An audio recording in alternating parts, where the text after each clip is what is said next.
Hello there, Drew Handish, Whiskey Lore, and time for another whiskey. Well, it's a corn liquor.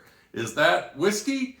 All right, so I'm talking about Tennessee whiskey and distilling history, and I don't want people to get confused. This is a book that is centered around Tennessee whiskey, but it's also centered around distilling, and I talk moonshiners in here. And I talk a lot about the moonshine culture, and it starts from the very beginning because there is this assumption that the Tennessee whiskey industry and the Kentucky bourbon industry are all built out of the Scots-Irish and the Scots-Irish tradition. Well, actually, it's the moonshine culture that is built out of the Scots-Irish, and I go deeply into that. And I learned some fascinating things that really opened my eyes and made me think this is why this book is going to have impact in terms of changing our narratives around whiskey history. Not only because Tennessee was distilling so early, but also because of what they were distilling. And one of the things that I get into with Alan Bishop on Distiller's Talk, I'll be on that podcast here very soon talking about this book and some of the things that Alan and I have talked through, because Alan helped me big time on some of the technical sides of things. And if you don't know Alan Bishop, he's been on the podcast before, Spirits of French Lick, calls himself the Alchemist, and he is really kind of a go-to guy for me because he's studying Indiana whiskey history, and I am digging into Tennessee whiskey history. And he knows a little bit more on the technical side, so he's really kind of helped me move through some of these things. And what shocked him was in my book, because I let him read it. He's one of the 4 people that I let read this book before anybody else. He said to me, he said, I was shocked really actually about this idea of sugar shine so early in Tennessee whiskey history, because there is this feeling that sugar shine came about because they needed to distill quickly during 20th century prohibition. And so that's kind of where it came along, and it's considered kind of a cheaper way of making a moonshine, and it's not really high quality moonshine and all the rest. Well, that's not what I found. I found that East Tennessee, sugar was everywhere. And I tell why sugar was everywhere, and I talk about what actually was produced there that might surprise some people as being the first distillate that they were making in East Tennessee. But they had a lot, that sugar maple trees are everywhere. So because of that, there's a plentiful supply of sugar in that area. And so they were using sugar in production of spirits all the way back to the very origins of Tennessee.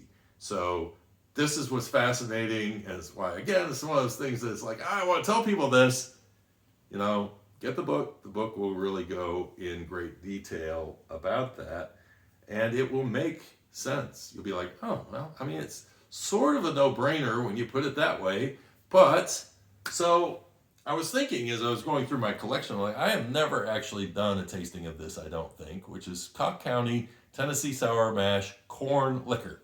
And this is a sugar shine.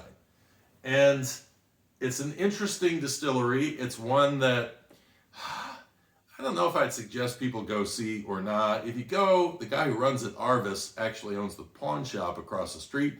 He built this thing into an old carpet warehouse, and I was impressed enough to buy a bottle of it.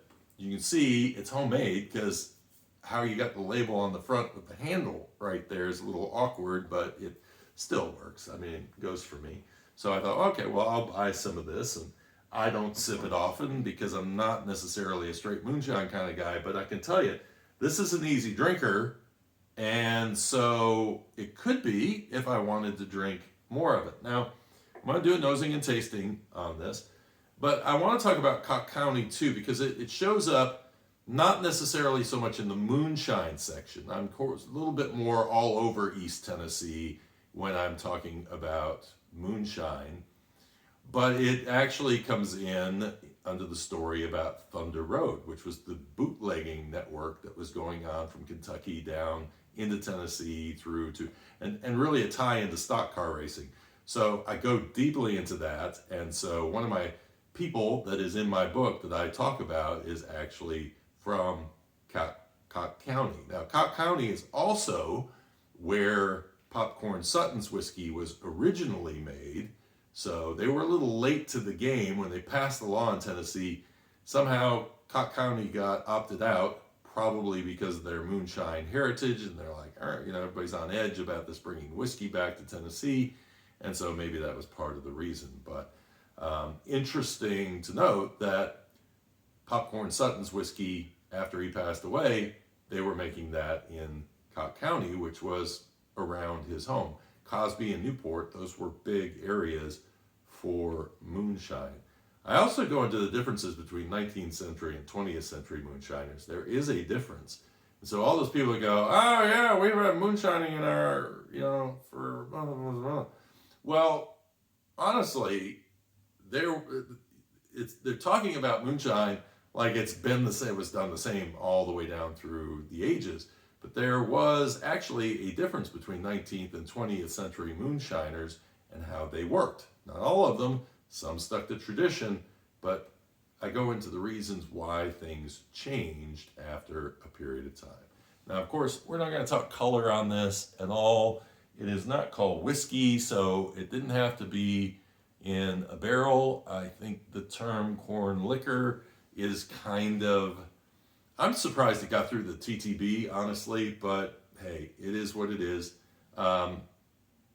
On the nose, this has the moonshine notes that I'm not necessarily a fan of, which it's got a lot of very buttery popcorn kind of note to it.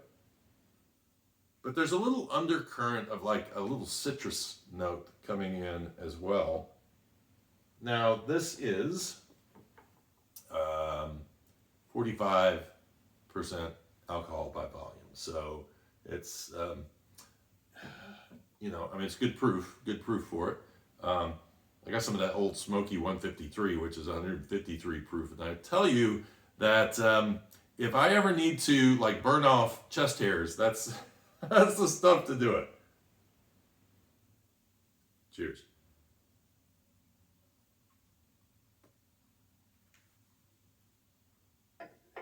So this stuff is so surprising to me because on the palate,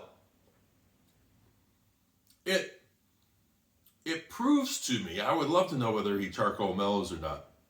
I did not think to ask that question when I was there. But this is so drinkable, and it's a little bready. But the notes are probably more citrus than anything that I pull out of this, and very drinkable, not aggressive at all, doesn't taste watered down, doesn't taste overproofed, and it doesn't have that kind of, when you think, it's not aged, it has not spent time in the barrel, and yet this is very drinkable. And so when I start hearing tales of like Jack Daniels, Len Motlow, when he was running Jack Daniels after Prohibition, saying, well, I'll put up my 6-month stuff that's run through sugar maple charcoal up against any of that 2-year-old bourbon stuff that was still fairly new for them as well, because they believed that the mellowing of that, what that charcoal was doing, was actually taking away the need for aging, because it was mellowing the whiskey down and getting the fusel oils out that cause headaches and that make the whiskey a little bit too aggressive. So anyway, just very interesting how that all works out. But for Sugar Shine, I gotta tell you, for any kind of moonshine, this spot on my face is annoying me. It's pretty impressive, actually. I gotta say, I know why I bought this stuff after all, and maybe I will keep this bottle out a little bit more than I do. I hope you enjoyed this. Have you had Sugar Shine before? Did you know all these differences between, this book is really going to open a lot of eyes, like I say, in terms of moonshine culture, whiskey culture, and the rest throughout America, not just Tennessee. Leave your comments down below, like if you want to let me know that you enjoyed the video, and also you can make sure to subscribe if you want to watch more of these down the road. Thinking about it, sorry, that thought is distracting me. Until next time, cheers and Slainte.